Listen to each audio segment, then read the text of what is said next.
Sukihoto, salam meta semuanya dimanapun Anda berada.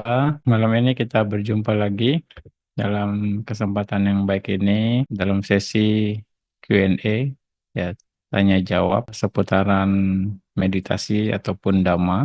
Malam ini seperti biasa Bante akan mengangkat topik tema yang ini akan kali ini berhubungan dengan meditasi, yang mana kondisi ini sangat penting, perlu diketahui, juga untuk di-apply, untuk dipraktekkan ketika kita melakukan meditasi. Ini adalah kualitas-kualitas baik yang sangat diperlukan dalam kemajuan spiritual seseorang. Ya, salah satunya. Jadi, Bante akan menjelaskan tentang Pancabala. Ya, Pancabala yang ada di dalam Milinda Panha. Ya, saat itu, ya, Bante Nagasena ditanya oleh Raja Milinda, dan Bante Managasena menjelaskan Pancabala dengan pengertian dan juga perumpamaan, ya, dengan memberikan perumpamaan juga. Jadi Pancabala itu apa? Pancabala itu 5 kekuatan. Ya, 5 kekuatan yang mana merupakan teman para meditator khususnya. Dan sebenarnya itu juga adalah kualitas baik, kualitas-kualitas kebajikan yang diperlukan dalam pengembangan atau peningkatan spiritual seseorang. Yang pertama adalah sada, yang kedua wirya, yang ketiga sati, yang keempat samadhi, dan yang kelima adalah panya. Itu adalah faktor-faktor atau nilai-nilai yang tergabung dalam Pancabala. Sada, wirya, sati, samadhi, dan panya. Sada itu apa? Ini juga sering Bante angkat isu ini atau nilai ini, sering kasih penjelasan, dan semoga-moga Anda jadi lebih jelas dan semakin jelas pengertian tentang sati. Sada. Sada itu akan berhubungan dengan kejernihan dan inspirasi, kejernihan pikiran, dan juga menjadi inspirasi.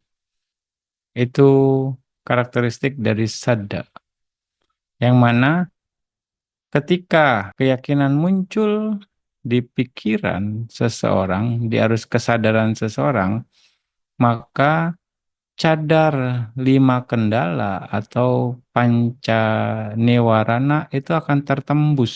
Cadar panca niwarana akan tertembus. Artinya dia akan menembus panca niwarana atau 5 rintangan batin. Menghalau bisa, menembus bisa. Nah, lalu pikiran menjadi terang, menjadi tenang, dan tidak terganggu. Dengan kedemikian, keyakinan menjadi jelas. Ya, Bante menerjemahkan ketika keyakinan muncul atau ada sada dalam arus kesadaran seseorang, maka pikirannya saat itu terkendali oleh semua kekotoran batin. Pikirannya terkendali oleh semua gejolak batin, yang mana gejolak batin itu akan sangat dipengaruhi oleh kekotoran batin. Gejolak batin yang dipengaruhi kekotoran batin seperti loba, dosa, moha secara umumnya. Secara lebih spesifik lagi, loba diti, pandangan salah tentang diri, lalu juga kesombongan, loba mana, itu juga bagian-bagian dari gejolak batin. Lalu juga ada dosa isa, dosa kebencian itu sendiri. Isa ada cemburu, iri hati, jealous, ya, dosa macaria, pelit, ya, ada kekikiran, ada juga dosa kukuca. Nah, yang misalnya kukuca itu sendiri ada kegelisahan, ada kekhawatiran, udaca kukuca, ya, kekhawatiran dan kegelisahan, ya. Itu adalah kekotoran-kekotoran batin yang bisa menyebabkan batin seseorang bergejolak. takut, khawatir, malu, ya bisa juga gelisah. Itu adalah bagian-bagian dari gejolak batin yang disebabkan oleh kekotoran batin. Ya, ini akan menjadi tertembus, akan menjadi terkendali ketika sadam muncul dalam pikiran seseorang. Dan makanya pikirannya menjadi terang, pikirannya menjadi tenang, pikirannya jadi tidak terganggu. Dengan demikian keyakinan menjadi jelas. Ini nih, berhubungan dengan sada tentang kejernihan pikiran. Lalu inspirasi. Sada merupakan suatu inspirasi.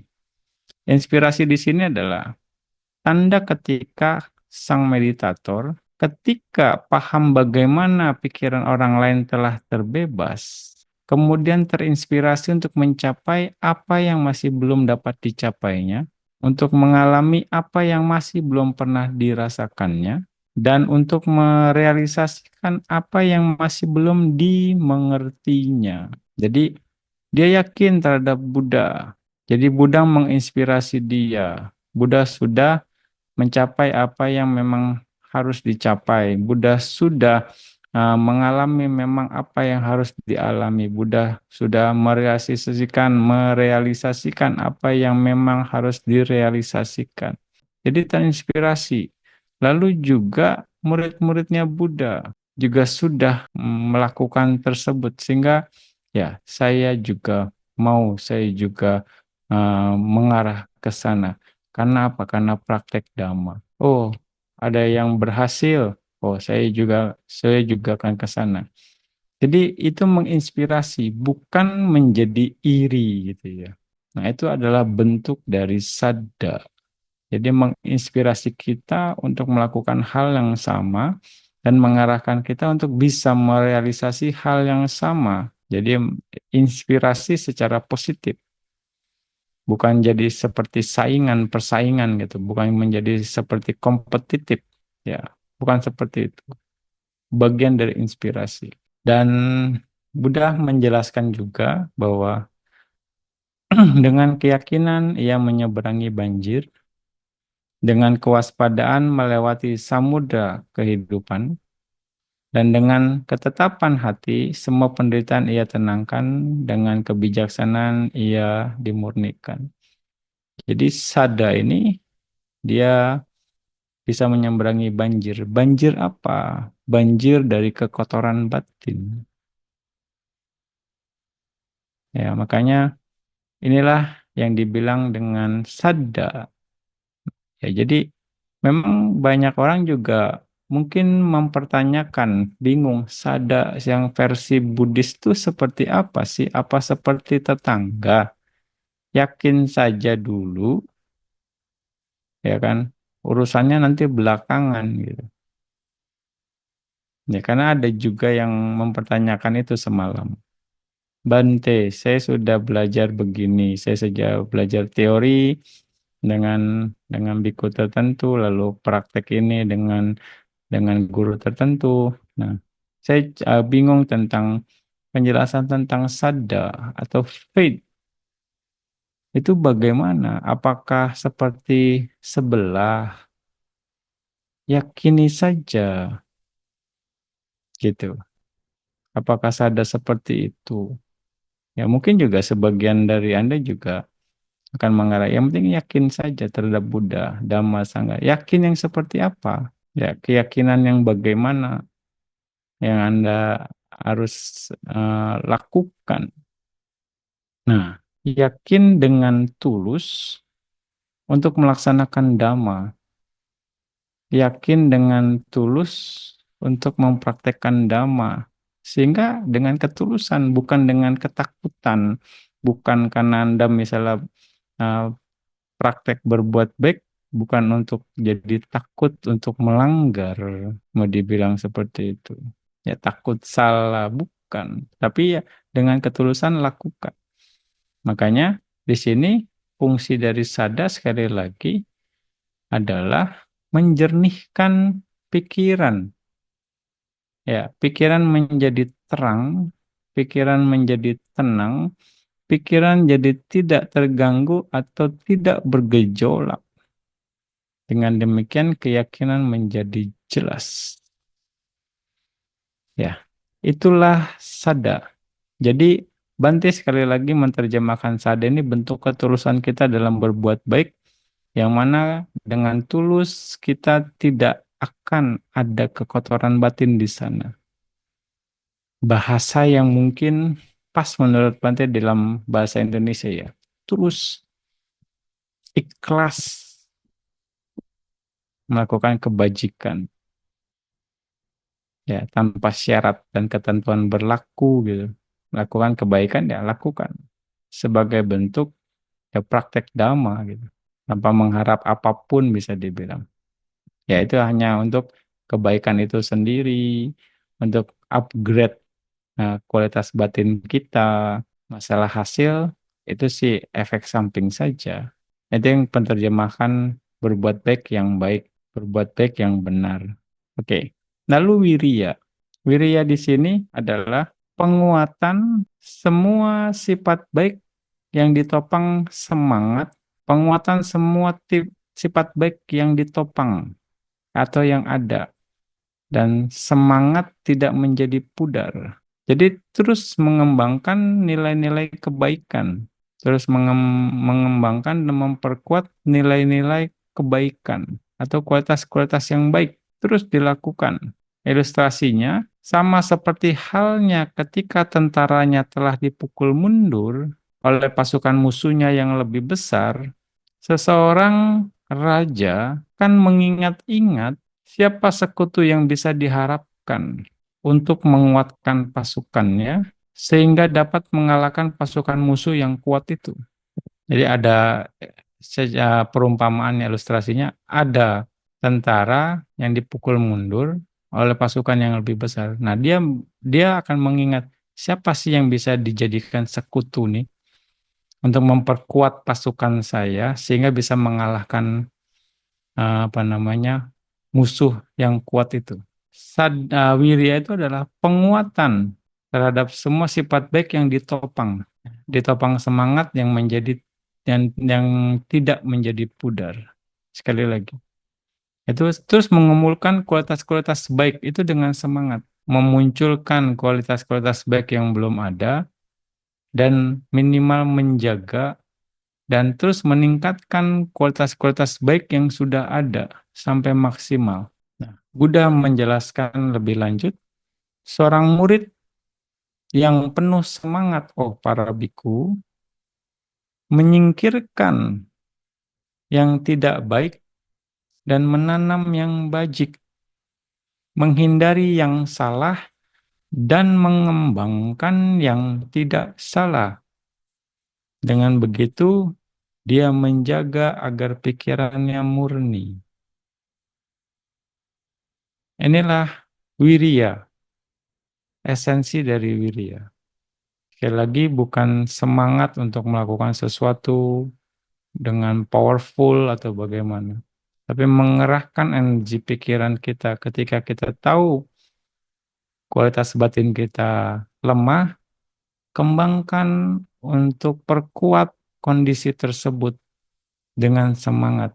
Semangat untuk memperbaiki, ya, semangat untuk menjadi lebih baik. Itu semangat. Ketekunan untuk jadi lebih baik. Bukan ketekunan untuk mengejar sesuatu untuk mendapatkan sesuatu gitu. Wirianya bukan seperti itu.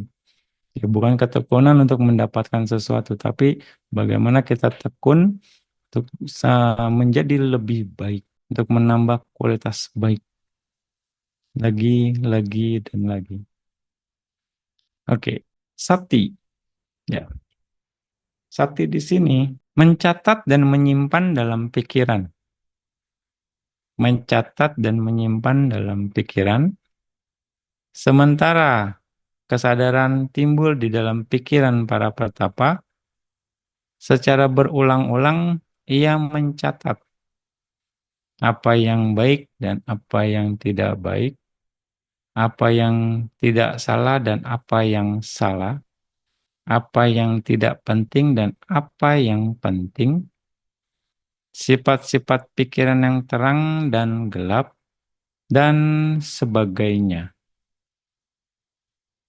Oke, dengan demikian, ia akan mengembangkan semua sifat yang baik saja dan menghindari sifat-sifat yang harus dihindari. Ini yang dibilang mindful. Jadi mindful itu hanya yang baik pada akhirnya. Ya. Secara berulang-ulang ia mencatat apa yang baik dan apa yang tidak baik, apa yang tidak salah dan apa yang salah, apa yang tidak penting dan apa yang penting, dan sifat-sifat yang terang dan gelap dan sebagainya. Dengan demikian, ia akan mengembangkan semua sifat yang baik saja sekali lagi dan menghindari sifat-sifat yang harus dihindari. Ya, itu adalah sati. Hmm. Nah, ini semua kan jadinya sepertinya berhubungan. Satu kualitas dengan kualitas yang lain ya. Kalau dari penjelasan-penjelasan ini. Ilustrasinya adalah sama halnya seperti bendahara raja yang mengingatkan tuannya tentang besarnya pasukan raja dan jumlah kekayaan yang ada. Raja, pasukan Anda sekian, kekayaan Anda sekian. Dan itu mengingatkan hal-hal yang baik, mengingatkan tentang value. Ya, jadi ketika sati muncul, itu hanya mengarahkan ke hal yang baik. Ya, contoh mindful terhadap objek meditasi. Objek meditasi itu adalah hal yang baik, kusala, mindful terhadap sifat-sifat baik. Ya, itu juga adalah kusala gitu. Hmm, itu salah satu pengertian dari sati atau karakteristik dari sati. Ya. Nah, bagaimana menyimpan dalam ingatan dapat menjadi tanda kewaspadaan. Ya, sementara kewaspadaan muncul di pikiran, orang akan mencari kategori tentang sifat-sifat yang baik dan sebaliknya. Dia akan berpikir sifat-sifat yang ini menguntungkan dan yang ini merugikan. Dengan demikian, dia akan membuat apa yang jelek dalam dirinya lenyap, serta menyimpan apa yang baik. Ya, ini adalah ilustrasi sama halnya seperti Perdana Menteri Raja yang memberi nasihat tentang tindakan yang benar terhadap raja itu sendiri. Hmm. Jadi setelah kita tahu mana yang baik, mana yang buruk, yang pantas atau tidak pantas, ya ini sifat yang merugikan. Kita membuat yang jelek itu dalam diri kita itu lenyap. Ya, mungkin di awal kita bisa mengendalikannya dan menyimpan apa yang baik. Kira-kira seperti itu. Buddha memberi pesan, oh para biku, kewaspadaan sangatlah membantu dimanapun. Kewaspadaan sangat membantu dimanapun. Di sini adalah waspada atau awareness terhadap hal-hal yang baik. Jadi waspadanya bukan untuk tidak melakukan hal yang buruk gitu ya. Tapi waspadanya kita aware, kita mindful terhadap hal-hal yang baik gitu. Sehingga kita akan lebih tenang kalau kita hanya mengarahkan ke hal-hal yang baik gitu. bukan mengingat hal-hal yang buruk yang bisa membuat ketakutan muncul, kekhawatiran muncul. Berpikir yang baik gitu. Ya, itu domain sati, pengertian dari sati. Lalu samadhi. Samadhi dikatakan menjadi pemimpin semua sifat yang baik, mempunyai konsentrasi sebagai pemimpinnya. Sifat-sifat baik mengarah padanya dan menuju ke sana. Seperti halnya kalau sebuah rumah yang miring akan menuju ke suatu titik, ya akan menuju ke suatu titik, yaitu titik yang tertinggi dari atap. Demikian juga semua sifat yang baik. Ketika kita mengarahkan pikiran kita ke kondisi yang baik, semua sifat yang baik itu akan mengarah ke semua. Ya, itu dengan samadhi. Ya, jadi mengarahkan ke satu titik. Makanya kita dikatakan fokus ke dalam kebaikan itu sendiri. Maka ketika fokus terhadap kebaikan itu sendiri, maka semua akan jadi baik. Maka ketika kita berbuat baik, jangan takut salah, jangan khawatir, jangan ragu gitu.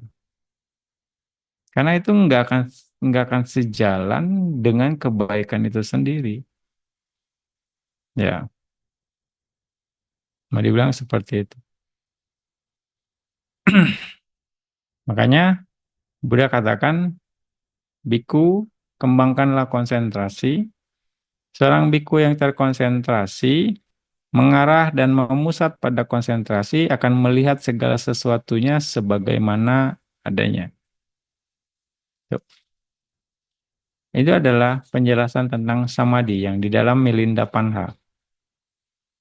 Lalu berikutnya panya, kebijaksanaan.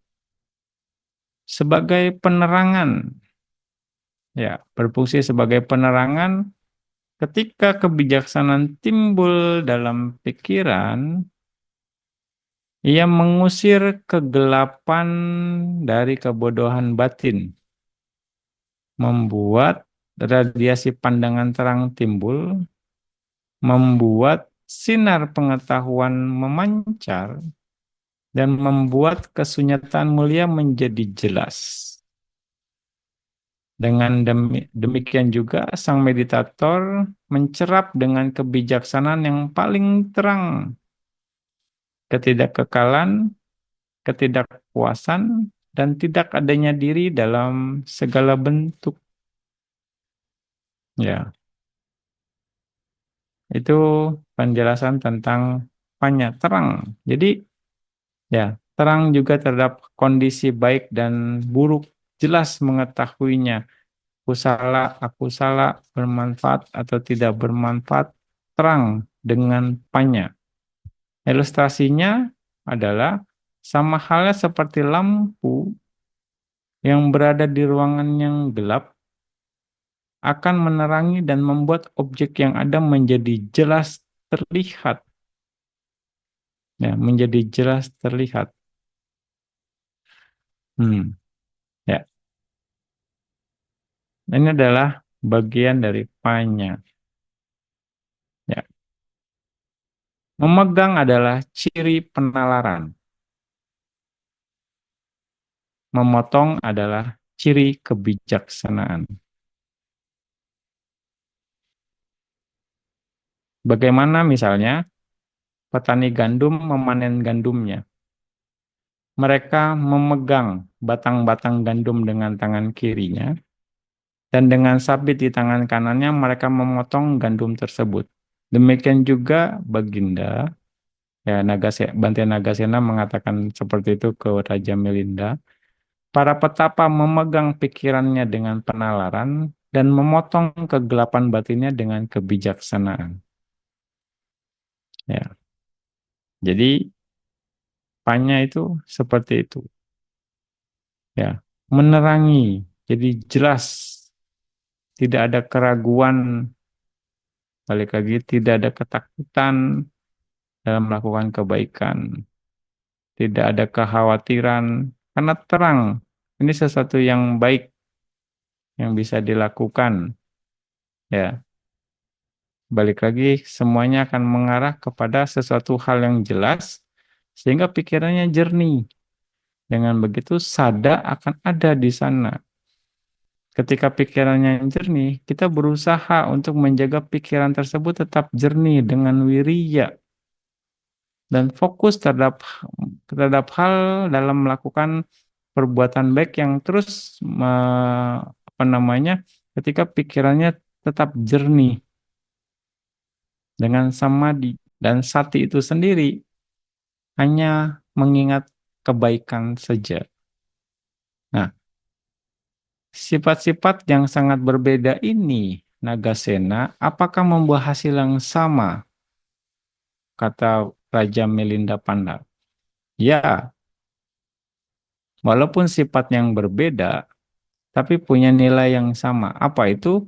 Penghancuran kekotoran batin dalam pikiran. Ya, sama halnya seperti berbagai bagian dari pasukan tentara, seperti gajah, kavaleri, kereta perang, pemanah, itu akan membuahkan hasil, yaitu menaklukkan tentara musuh. Ya kan? Beragam tentara. Ya kalau sekarang angkatan laut, angkatan darat, angkatan udara, kepolisian, ya angkatan ya yang lain-lain lah misalnya. Nah, itu tujuannya satu, hanya untuk menaklukkan musuh, tapi punya fungsi yang berbeda, punya cara yang berbeda gitu. Nah, punya kualitas yang berbeda. Begitupun juga Pancabala ini punya nilai yang berbeda, punya ciri yang berbeda, punya karakter yang berbeda, tapi punya rasa yang sama, punya nilai yang sama, yaitu menghancurkan kekotoran batin dalam pikiran. Dan ini perlu diperjelas. Ya, pemahaman ini perlu Anda ingat, pemahaman ini perlu Anda ketahui dengan baik, kira-kira seperti itu. Ini adalah pengertian-pengertian dasar penjelasan tentang Pancabala itu seperti apa.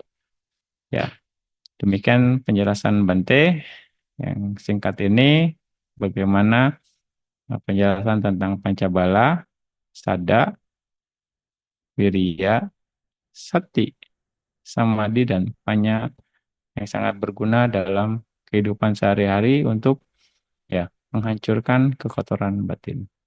Semoga apa yang Bante jelaskan ini ya bisa semakin memperjelas Anda tentang pengertian nilai-nilai yang nilai-nilai yang baik itu sendiri dan bisa kita semua bisa memperkuatnya ya. Hingga ini akan membantu kita untuk menghancurkan kekotoran batin. Oke. Sadu, sadu, sadu.